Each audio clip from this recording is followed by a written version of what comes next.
Tinutugis ngayon ng mga otoridad ng isang babaeng Chinese national na sangkot umano sa nabistong daan-daang kilong hinihinalang shabu mula sa sumadsad na speedboat sa Occidental Mindoro. Nakatutok si June Veneracion. Umabot na sa 900 kilograms ang naimbentaryong hinihinalang shabu mula sa sumadsad na speedboat sa Paluan, Occidental Mindoro. Base sa markings sa mga pakete, posibleng galing daw sa Vietnam ang kontrabando. Sa inisyal na pagsusuri ng PIDEA, nasa 90% ang purity ng droga. Mas mataas kesa sa 30% purity ng mga nakukumpiskang shabu sa local drug market. Ang usual dito ay high seas binabagsak eh. High seas. So sa malaking barko, ibababa nila sa speedboat. Ang speedboat, itatakbo nila papunta rito. Isang babaeng Chinese national ang tinutugis ngayon ng mga otoridad dahil lumalabas sa investigasyon na siya ang bumili ng sumadsad na speedboat na ginamit sa pagbiyahe ng droga ng dalawang naunang naarestong Chinese.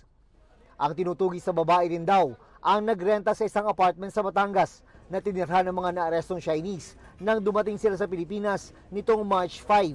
Siya rin daw ang nagpadala ng dalawang naarestong Pinoy para i-rescue ang mga Chinese nang sumadsad ang speedboat.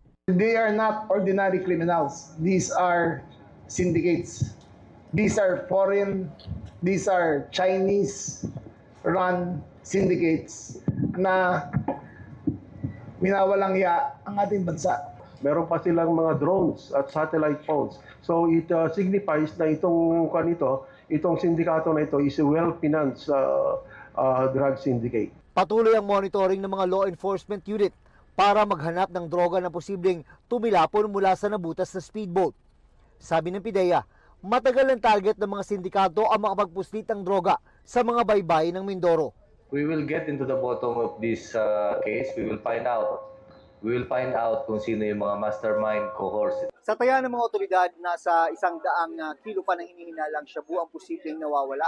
Bahagi raw ito ng nasabat na shipment na ito. Nagtutulungan ngayon iba't ibang ahensya ng pamahalaan para mahanap ang droga na yan. Mula rito sa Oriental Mindoro, para sa GMA Integrated News, June Veneracion, nakatutok 24 oras.